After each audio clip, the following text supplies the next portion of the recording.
그리고 책임 이런 제목으로 함께 말씀 나누겠습니다. 저는 살면서 후회하는 일이 하나 있는데요. 제가 어머니한테 이런 말을 한 적이 있어요. 엄마가 나한테 해준 게 뭐가 있어? 이게 가장 하면 안 되는 그런 말이잖아요. 이런 말은 보통 이제 노스페이딩 안 사줄 때 어린 아이들이 하는 철없는 말이잖아요. 그런데 저는 이 말을 언제 했냐면 대학 졸업하고 20대 중반에 했어요. 막 싸우다가 그냥 화내서 한 말도 아니고 정말 진지하게 근데 엄마가 나한테 해준 게 없잖아 이런 식으로 그게 더 상처가 되셨을 거예요. 어린 아이도 아니어서 제가 왜 이런 말을 했을까? 그때 아마 제가 처음으로 그동안 속해 있던 학교, 교회를 벗어난 일반 사회 사람들을 만나게 됐어요. 거기서 이제 새로 나간 교회 사람들도 있고 그랬더니 제가 모르는 생각이 있더라고요. 특히 영어 공부하는 동호회를 열심히 나갔는데 그 모임에서 초등학교 때부터 방학 때마다 이제 한 달씩 아일랜드로 어학연수를 갔다 왔다더라. 그리고 아빠가 나 이 대학 합격하면 BMW를 사준다더라. 뭐 이런 얘기를 막 아무렇지도 않게 하는 거예요. 더 신기했던 건 그걸 듣고 있는데 그러려니 하면서 듣고 있는 애들이 더 신기하더라고요. 지금 생각하면 그냥 웃긴데 그때는 이제 비교가 되더라고요. 그러면서 점점 뭔가 박탈감 같은 느낌이 저를 사로잡는 거예요. 내가 부모님께 특별히 받은 게 없다 이렇게 느껴지기 시작했어요. 그러니까 이런 말을 하는 거죠. 엄마가 나한테 해준 게 뭐가 있어. 그런데 정말 이게 가당키나 한 말입니까? 제가 아무런 도움 없이 혼자 자랐다는 게 말이 안 되는 소리잖아요. 우리가 정말 제가 부모님께 받은 게 없을까? 부모님의 사랑은 정말 얼마나 큰데 이런 감정적인 호소를 다 빼고 그냥 아주 그냥 차갑게 금전적으로만 계산해 보자고요. 제가 20년 동안 부모님과 함께 살았으니까 20년에 20 곱하기 12 하면 240개월 동안 월세를 보증금 없었잖아요. 그럼 보증금 없었으니까 월 100은 낼 거란 말이에요. 왜냐면 방학간 쓰는 게 아니라 내 집처럼 그냥 부엌도 쓰고 뭐 그냥 마트도 쓰고 다 썼잖아요. 거실도 쓰고 내가 주인인 것처럼. 그럼 적어도 100은 줘야 된단 말이에요. 그러면 24개월 하면은 240개월 하면 2억 4천. 거기에 밥값은요 240개월 곱하기 30일만 해도 7,200일이에요. 7,200일 곱하기 3 하면 21,600일. 이거를 그냥 직접 밥까지 요리까지 해주시고 아침에 일찍이면 도시락까지 싸줘가지고 이거 돈으로 계산하면 도대체 얼마나 된다니까요? 뿐만 아니라 기죽지 말라고 어디 패딩 사 입히고 피아노에 컴퓨터에 핸드폰에 또 그것뿐만 아니라 미래까지 책임져 준대요. 학원도 보내주고 뭐 대학교도 보내주고 이런 거 다 계산해서 제가 뭐 여러분 그냥 장난식으로 그냥 한 10억 아니 뭐 10억뿐이겠습니까? 우리 태어나자마자 우리가 베이비시터를 고용해야 되잖아요. 24시간 동안 그 베이비시터 그 비용 그 어린이집 가기 전까지만 해도 그거 얼마입니까? 10억이 뭐예요? 30억, 50억 그냥 우리가 그냥 절충해서 30억으로 치자고요. 그러면 여러분 생각해보세요. 누군가 여러분에게 앞으로 20년 동안 30억을 투자해주면서 의식주를 다 대준대요. 거기에다가 뭐 취미활동, 여가활동, 자기개발 다 시켜주고 뭐 미래 보장까지 다 시켜줘요. 그런데 그 사람에게 당신이 나에게 해준 게 뭐가 있어? 라고 말할 수 있을까요? 농담이라고. 절대 못하죠. 왜요? 증거가 명백하게 남아있잖아요. 어린 시절 사진 보면 내가 입고 있던 노스패딩 그거 증거가 다 남아있는 거란 말이죠. 그런데 왜 우리는 그럼에도 불구하고 이렇게 명확한 증거가 계산으로만 해도 그냥 아주 철저하게 계산으로만 쳐도 이게 몇십억인데 보통 사람이 그런데 왜 나는 받은 게 별로 없어 이렇게 생각하게 되는 걸까요? 명확한 증거를 보지 않고 그냥 내 느낌대로 판단하기 때문이에요. 나 부모님이 받은 거 없는 것 같아. 이게 비교를 하고 여기저기서 이런 거 듣고 이러다 보니까 그냥 그런 느낌이 들어요. 나 아무것도 받은 거 없는 것 같네. 우리는 이렇게 명확한 증거를 앞에 두고도 흔들리는 내 느낌 느낌 때문에 스스로에 대해서 또한 세상에 대해서 왜곡된 시각을 갖게 되는 것이죠. 우리 하나님에 대해서도 마찬가지예요, 여러분. 여러분 때때로 하나님의 사랑이 의심될 때 있지 않으세요? 하나님이 나 정말 사랑하시는 거 맞아? 왜 의심되는지 아세요, 여러분? 하나님의 사랑이 느낌으로 판단하는 거 아닐까요? 느낌대로. 우리가 하나님의 사랑을 느낌으로, 감정으로 이해하는 것도 매우 중요합니다. 하지만 그보다 선행되어야 할 것이 있습니다. 증거입니다. 하나님께서 나를 얼마나 사랑하시는지를 증명하는 증거 말이죠. 하나님은 사랑의 하나님이시라며. 그런데 날 사랑하시는 게 맞아? 안 느껴지잖아. 이렇게 불평하는 우리에게 확실한 증거를 보여주셨다는 거죠. 로마서 5장 8절입니다. 함께 읽어볼까요? 로마서 5장 8절 시작. 우리가 아직 죄악이었을 때에 그리스도께서 우리를 위하여 죽으심으로 하나님께서 우리에 대한 자기의 사랑을 확증하셨느니라. 확증이 무엇입니까? 확실한 증거죠. 그 증거가 뭐예요? 십자가. 여기 있는 십자가. 예수님이 우리를 위해 죽으셨다는 그 증거, 십자가입니다. 하나님께서는 당신의 아들을 십자가에 죽도록 내버려 두셨습니다. 왜 그렇습니까? 요한복음 3장 16절 함께 읽어보겠습니다. 시작. 하나님이 세상을 이처럼 사랑하사 독생자를 주셨으니 이는 그를 믿는 자마다 멸망하지 않고 영생을 얻게 하려 하시니라. 여기다 하나님이 세상을에다가 자기 이름을 넣어서 읽어야 돼요. 하나님이 천리를 사랑하사 독생자를 주셨다. 십자가를 왜 주셨다고요? 나를 사랑해서, 저와 여러분을 사랑해서 십자가를 주셨습니다. 그러므로 십자가는 하나님의 사랑을 확증하는 증거입니다. 이 증거는 단순히 사랑한다는 사실만 입증하는 것이 아니에요. 그 사랑의 크기가 얼마나 큰지까지 입증을 합니다. 지구 위에 부모가 자녀를 향한 사랑보다 더 큰 사랑이 여러분 있을까요? 자녀가 있으신 부모님들께서는 상상해 보세요. 여러분이 누군가를 사랑해요. 아내도 아니고 남편도 아니에요. 제3자예요. 그런데 그 사람을 살리기 위해서 내 자녀를 포기해야 하는데요. 그 포기가 그냥 연을 끊는 게 아니라 그 자녀가 아주 고통스럽고 그리고 오명을 쓰고 죽도록 내버려둬야 된다는 거예요. 이걸 다 감당해서라도 살리고 싶은 사랑하는 사람이 있다? 이런 사랑을 우리 인간이 상상이나 할 수 있을까요? 누가 그런 결정을 하는 걸 보면 정신 나간다고 하죠. 상상도 할 수 없으니까요. 이렇게 십자가는요, 하나님의 사랑이 인간으로서는 도저히 상상할 수 없을 만큼의 크기다라는 것을 증명하는 증거입니다. 여러분, 하나님께서는 십자가를 통해, 증거를 통해 우리에게 얼마나 사랑하시는지를 증명해 보이셨습니다. 그러므로 여러분, 그냥 내 느낌대로, 내 경험대로 판단하려고 하지 마세요. 확실한 증거를 붙이시기 바랍니다. 하나님이 저와 여러분을 얼마나 사랑하시는지. 요한복음 20장에 보면 예수님의 부활을 의심한 도마라는 제자가 나옵니다. 한번 읽어볼까요? 그때 이제 도마가 예수님의 부활을 의심하자 예수님이 어떻게 하십니까? 증거를 보여주시거든요. 20장 27절, 요한복음 20장 27절 시작. 도마에게 이르시되 내 손가락을 내밀어 내 손을 보고 내 손을 내밀어 내 옆구리를 넣어보라. 그리하여 믿음 없는 자가 되지 말고 믿는 자가 되라. 오늘 주님께서 여러분에게 말씀하십니다. 여기 와서 예배당에 찾아와서 내 이 확실한 증거, 십자가를 바라보라. 이 십자가를 보고 이 증거를 보고 믿음 없는 자가 되지 마라. 믿는 자가 되라. 여러분, 하나님 나를 버렸다고 생각하신 적 있으십니까? 혹시 그 이유가 하나님의 사랑이 느껴지지 않아서가 아니었어요? 하나님의 사랑을 내가 체감할 수 없기 때문에 그런 생각 가진 건 아니시겠어요? 만약에 여러분 재판장에서 나를 변호하는 변호사가 자기 느낌으로 변호만 한다고 생각해 보세요. 얼마나 답답할까요? 내가 어떻게 억울한 일을 당해서 재판장에 끌려왔어요.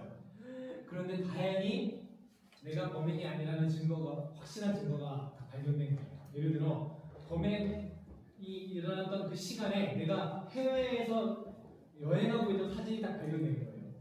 너무 확실하잖아요. 그런데 갑자기 변호사가 재판장님, 저는 이거 믿지 않습니다 하고 확 찢어버리면서 제 느낌상 이 사람은 죄가 없습니다. 이렇게 자기 느낌으로 주장하는 거예요. 그러면 얼마나 답답할까요? 하나님이 나를 사랑하신다는 이 명확한 증거가 이렇게 확실하게 있는데 이 증거를 앞에 두고 느낌상, 내 경험상 하나님은 나한테 관심이 없는 게 맞아. 이러면 얼마나 바보 같은 짓이 있었습니까? 로마서 8장 32절을 한번 읽어보겠습니다. 시작. 네. 제가 읽어보겠습니다. 자기 아들을 아끼지 아니하시고 우리 모든 사람을 위하여 내주신 이가 어찌 그 아들과 함께 모든 것을 우리에게 주시지 아니하겠느냐. 여러분, 느낌을 의존하지 마십시오. 경험상 판단하지 마세요. 우리 믿음에는 확실한 증거가 있습니다. 이 증거가 있다는 사실을 기억하시는 여러분 되시기를 축원합니다. 우리 앞에서 재판 이야기 했으니까요. 재판 이야기로 다음 주제를 연결해 보려고 해요. 재판에서 증거처럼 중요한 게 범행 동기라고 합니다. 맞나요? 영화 보면은 어떤 범죄가 이렇게 일어났을 때 증거가 없어. 그러면은 이 사람을 원한될 만한 사람을 찾잖아요. 동기를 찾는 거예요. 우리도 하나님이 나를 사랑하시는 증거를 찾았어요. 그 십자가. 그럼 이제 하나님이 나를 사랑하시는 동기, 이유를 찾아봐야 돼요. 하나님이 왜 나를 사랑하시는지. 여러분, 하나님이 저와 여러분을 왜 사랑하실까? 아무나 생각해도 잘 떠오르지가 않아요. 내가 손양원 목사님처럼 원수를 받아들인 것도 아니고, 이태석 신부님처럼 아프리카에 가서 나병 환자를 돌본 것도 아니고, 오히려 하나님보다 돈과 세상 권세를 더 사랑하는 사람. 아무리 생각해도 하나님이 나를 사랑하실 이유가 없는 거예요. 그런데 감사하게도 성경 말씀에서 그 사랑의 이유를 증거하고 있습니다. 로마서 5장 6절 함께 읽어보겠습니다. 시작. 우리가 아직 연약할 때에 제한대로 그리스도께서 경건하지 않은 자를 위하여 죽으셨도다. 여기 이제 이유가 나옵니다. 하나님은 우리가 연약하기 때문에 사랑하신대요. 5장 8절도 마찬가지입니다. 우리가 아직 죄인 되었을 때, 우리가 의롭기 때문이 아니라, 우리가 뭐 대단한 일을 했기 때문에가 아니라 우리가 죄인이기 때문에 사랑하신대요. 5장 10절도 마찬가지예요. 곧 우리가 원수 되었을 때, 우리가 하나님과 매우 친해서가 아니라 하나님의 원수였기 때문에 우리를 사랑하신대요. 이게 세상의 흔한 사랑으로는 이해가 되지 않습니다. 왜? 우리는 약한 사람이 아니라 강한 사람을 사랑하게 되잖아요. 그래서 뭔가 멋지고 아름다우니까 사랑하죠. 매력이 있으니까 사랑하죠. 난 그 사람이 매력이 하나도 없어서 참 좋아. 이런 사람 없잖아요. 아무리 사람이 매력이 없어도 그 가운데 어떻게든 매력을 찾아서 좋아하는 거지. 매력이 없다고 그게 이유가 될 수는 없어요. 이런 우리의 사랑의 관점에서 보면 하나님의 사랑이 믿겨지지가 않는 거예요. 그러니까 동기가 없는 거예요. 그러니까 이런 확실한 증거가 있어도 믿지 못하는 거예요. 동기가 없어. 하나님이 나를 사랑할 이유가 없어. 이런 연약한 나를 사랑하신다고 믿지 못하는 거죠. 그래서 제가 이렇게 봤을 때 많은 그리스도인들이 이렇게 생각해요. 그냥 하나님이 나를 창조했으니까 그냥 지옥에는 안 보내시는 거지. 구원하신다는 게 십자가가. 이런 식으로 그 사랑을 자꾸 부정해요. 그런데 여러분, 자녀들이 이렇게 많다고 생각해 보세요. 근데 그 자녀가 많은 가족이 있는데 그 중에 한 명이 조금 불편한 곳이 있어요. 그러면 부모님이 마음에 똑같이 사랑한다 하더라도 그 불편한 아이를 조금 더 신경 쓰고 조금 더 마음이 갈 수밖에 없잖아요. 조금 더 사랑할 수밖에 없어요. 왜 더 마음 써주고 더 사랑하게 됩니까? 연약하니까요. 부족하니까요. 엄밀히 말하면 이유가 없는 거죠. 그냥 나니까 사랑해 주시는 거예요. 우리는 이유가 있는 사랑에 너무 익숙합니다. 하나님, 저같이 연약한 사람을 왜 사랑하세요? 이유가 없는데요. 연약하니까요. 하나님, 기도할 때는 하나님께 좀 나아가는 것 같지만 그냥 세상 살 때는 또 하나님 없는 것처럼 하나님 완전 더 사랑하는 나인데 왜 그런 나를 사랑하세요? 그런 나니까요. 이유가 없는 거예요. 그러므로 여러분 정말 하나님의 사랑을 편하게 좀 받으세요. 아유, 뭐 구원해 주신다는 게 사랑이 아니라 그냥 참 좋아졌으니까 지옥에는 안 보내주시는 거지. 그런 식으로 하나님의 사랑을 판매하지 마시고 이 독일말로 더 하면 위에 있더라고요. 개은혜하게 받으세요. 나니까. 한번 따라해볼까요? 나니까.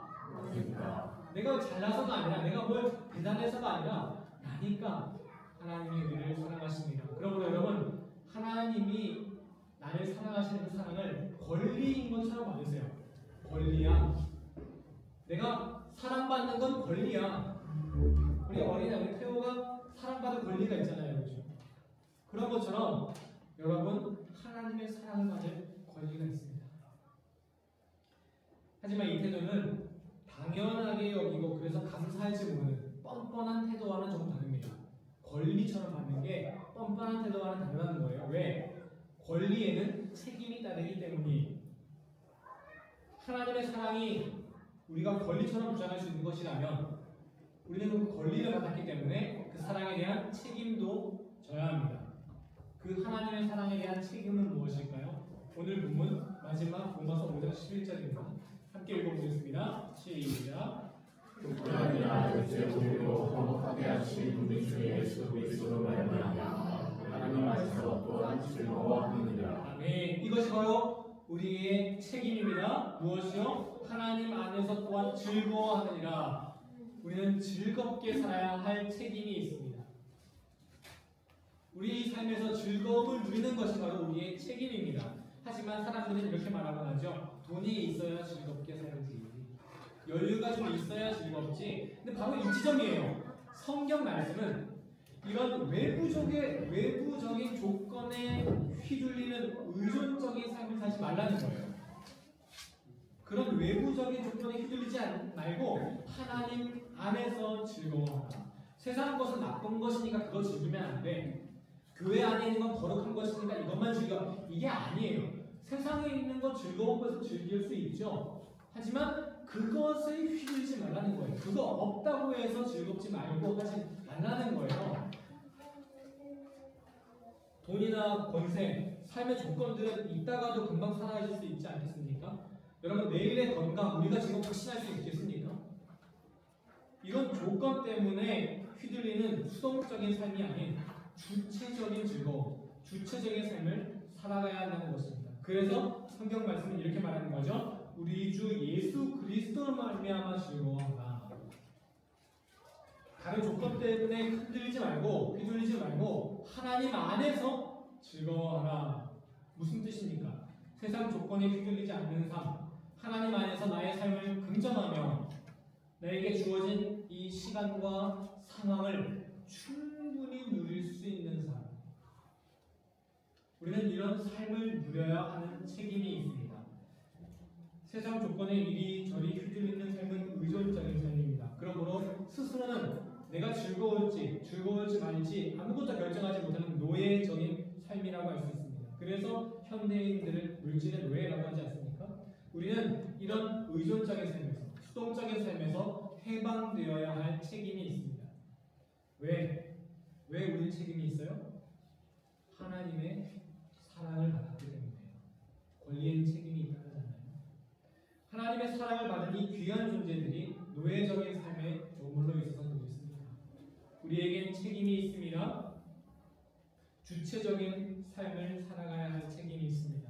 이 삶이 바로 오늘 성경에서 말씀하는 예수 그리스도로 말미암아 즐거워하는 삶, 하나님 안에서 즐거워하는 삶입니다. 여러분, 하나님 안에서 즐거워하는 삶을 살아가십시오. 즐겁게 살아가는 것이 우리의 책임입니다. 부모님이 저에게 이제 아쉬운 소리 하시면서 언제 한국와 언제 그러면서 마지막에 꼭 하시는 말이 됐어 그냥 니들끼리 둘이 아웅다웅 잘 살면 돼 이런 식으로 이게 진심이시잖아요. 하나님 편에서 우리가 즐겁게 세상의 조건에 휘둘려 아주 그냥 전전긍긍하는 삶이 아니라 하나님 안에서 아주 구체적으로 즐거우며 사는 삶을 우리가 보여드리잖아요. 여러분 그러므로 책임지세요. 여러분의 삶으로 하나님의 사랑에 대한 책임을 지세요. 우리는 발뺌하지 못합니다. 발뺌할 생각하지 마세요. 왜? 증거가 딱 있으니까요. 여러분이 받은 증거가 확실해요. 십자가 사랑받은 증거가 딱 있기 때문에 나 사랑받은 적 없어요. 발뺌할 생각할 수 없습니다. 그러므로 그리고 그 사랑은 우리가 이유 없이 권리처럼 받아야 돼요. 확실한 사랑의 증거를 붙들고 사랑의 책임을 다하는 아름다운 우리의 삶이 됩니다.